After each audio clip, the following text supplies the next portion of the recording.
जब मैं कोचिंग से पढ़ा के उतर रहा था तो हमारे ग्रेट गुरु, मैं गुरु जी को नमन करता हूँ, गुरु जी के चरणों में प्रणाम करता हूँ कि दुबे गुरु जी उसी कोचिंग में उस ऑनर को प्लान देने आए थे और उन्होंने मुझे सीढ़ी से उतरते देख लिया और पता चला कि भाई ये तो हमारा क्लासमेट है। और जो मुझे ज्वाइन कराने वाला था वो तो ऑफलाइन भाग गया सर। बहुत सारे लोग का भाग जाता है ना, उसमें परेशान होने का जरूरत नहीं है। उसने दुबे, क्योंकि वो मेरा बड़ा अच्छा मित्र था, दुबे सर उसके अच्छे मित्र थे, तो इसी तरह दुबे सर ने मुझे प्लान के विषय में समझाया, बताया। और मैं आपको बताता हूं, जब प्लान में सुन के आया ना, दुबे सर का बीएचयू के अंदर दहशत था। लोग उनको देख के भाग जाते थे, लोग रास्ता बदल देते थे, सर ये दहशत था दुबे सर का। और जब मैं दुबे सर के रूम से प्लान को समझ करके निकला, उससे हमारा स्टेशन का 350 था, दे करके निकला तो मेरे को लोगों ने रूम में घेर लिया। ऐसा आपके साथ भी होगा? घेर लिया, बोला कहां से आ रहा है? मेरे बोला उधर समझ के आ रहा हूं कुछ। बोला देना नहीं पैसा, फंसना नहीं है। वो फंसाने वाला काम करते से बहुत सारी चीज चली। मेरे को लगा फंस गया लगता। उसने बोला पैसा तो नहीं दे, बोला नहीं दिया, जबकि दे चुका था मैं। हम भी बोलते हैं ऐसा, क्यों? अपनी बेइज्जती सामने हो रही है। मैंने कहा नहीं दिया 350। बोला मत देना, कुछ नहीं होगा, वो तो खुद नहीं पढ़ेगा, एक दिन देखना बर्बाद हो जाएगा। मैं कहता हूं सर कि वो अगर बर्बाद होने, जो दोस्त मेरे कहा करते अगर ये बर्बादी, तो साला सबको बर्बाद होना चाहिए, सबको बर्बाद होना चाहिए सर, अगर बर्बादी इसको कहते हैं तो।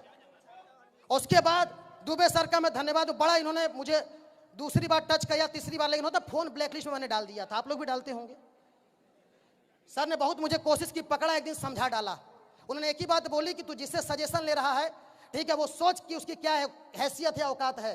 तो जो मुझे सजेशन दे रहा था मेरा दोस्त का जीजा, वो लैब अटेंडेंट था भाई साहब, 20 हजार में प्राइवेट नौकरी करता था, उसने मुझे उल्टा समझाया था। तो मुझे एक बात समझ में आ गई, गुरुजी ने मुझे समझाया कि जिस चीज के लिए तू भाग रहा है, ठीक है, करोड़ों कमाने के लिए, तो उनसे पूछ जो करोड़ों कमाते हैं, जिस जगह को जानते हैं लोग। और गलती यही हम करते हैं, कमाना करोड़ों है, 20 हजार वाले सजेशन लेते हैं, जो मैं किया था। लेकिन मैं धन्यवाद दूंगा, गुरुजी मेरे पीछे पड़े रहे और ज्वाइन कराया। और ज्वाइन कराने के बाद दोस्त कहते हैं ना कि एक दिन गुरुजी ने हमको प्रोग्राम दिखा दिया और जुनून आ गया। और मैंने गुरुजी को देखते हुए, हम आदित्य सर और दुबे सर ने एक साथ पढ़ाई छोड़ी। बीएचयू यूनिवर्सिटी में हमने ग्रेजुएशन करके, ठीक है, मैंने एमएससी फर्स्ट ईयर में हमने पढ़ाई छोड़ दी सर, इस बिजनेस के लिए, इस बिजनेस के लिए पढ़ाई छोड़ी है सर। एमएससी में जूलॉजी ऑनर्स था मेरा। उसके बाद जब मैं पढ़ाई छोड़ा, कोचिंग पढ़ाता था, उसमें भी दिक्कत है, कोचिंग भी छोड़ा। अच्छा, कोचिंग छोड़ने के बाद सर औकात आ गई जीरो पे। बिजनेस शुरू में नहीं उठता, मुझे पता है।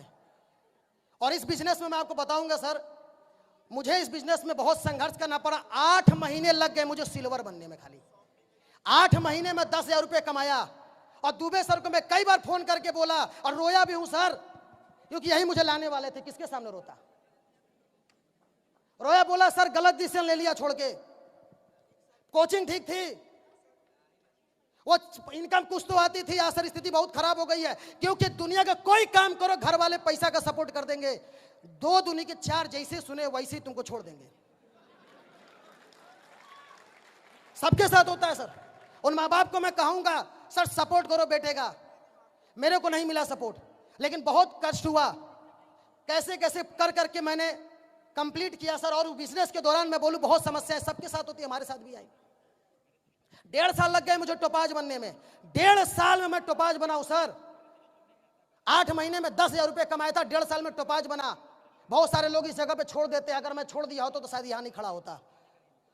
1.5 साल में मैं टोपाज बना, लेकिन उसके 2.5 साल के अंदर आपके ब्लू डायमंड, अगले महीने ब्लैक डायमंड बन के आ रहा हूं। नेक्स्ट मंथ मेरा ब्लैक डायमंड कंप्लीट हो रहा है। 8 महीने में कमाया था 10,000, 1.5 साल में कमाया था 4 लाख, और उसके अगले 2.5 साल में कमाया हूं 2.5 करोड़ रुपए। 2.5 करोड़ की इनकम है सर,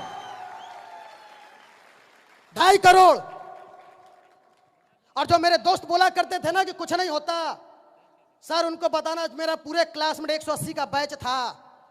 कोई 30,000, कोई 35,000, कोई बहुत काबिल रहा 70-80 हजार पे नौकरी कर रहा है सर। उससे ज्यादा तो मेरे BMW का ईएमआई जाता है भाई साहब, जितना वो कमाते हैं।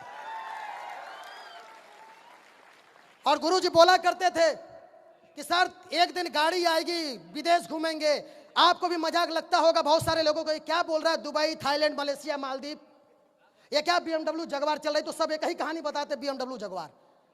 सही है, सब वही कहानी बताते हैं और जो विश्वास किया है उसके पास है भाई साहब 85 लाख रुपए की BMW 5 सीरीज बाहर ब्लैक कलर की खड़ी है।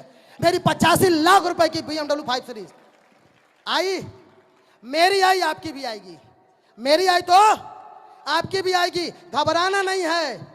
भगवान सर में एक बात समझ में आ गया, अगर भगवान आपके पाप का फल आपको देता होगा तो साला मेहनत का भी देगा।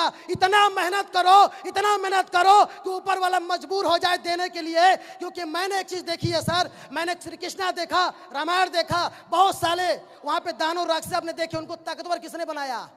भगवान ने। किस लिए? शिद्दत से पूजा की, जबकि पता था कि ये साला डंडा हमारे में करेगा, फिर भी ताकतवर बनाया। क्यों? शिद्दत थी उस चीज के प्रति। तो मुझे एक बात समझ में आ गई, अगर भगवान गलत लोगों को ताकतवर बना सकता है तो साला हम तो अच्छा काम कर रहे हैं और एक दिन जरूर उसको मुझ पे दया आएगी और वह मुझे करोड़पति बनाएगा। और आज इस बिजनेस में 2.5 करोड़ रुपए कमाया हूं सर। तो सर मेहनत से नहीं घबराना है। हर इंसान का एक कोटा होता है, कोटा जिस दिन भरेगा, कहते हैं ना पाप का घड़ा भरता है तो हिसाब होता है। तो भाई साहब मेहनत का घड़ा भी भरेंगे हम, संघर्ष का भी घड़ा भरेंगे, और जब हिसाब होगा ना इस तरह पूरी दुनिया देखेगी कि साला किसी ने कुछ किया है। हिसाब होगा। और संघर्ष की बात करूं सर ना, सबके जीवन में है, कोई यहां ऐसे आगे नहीं आया है।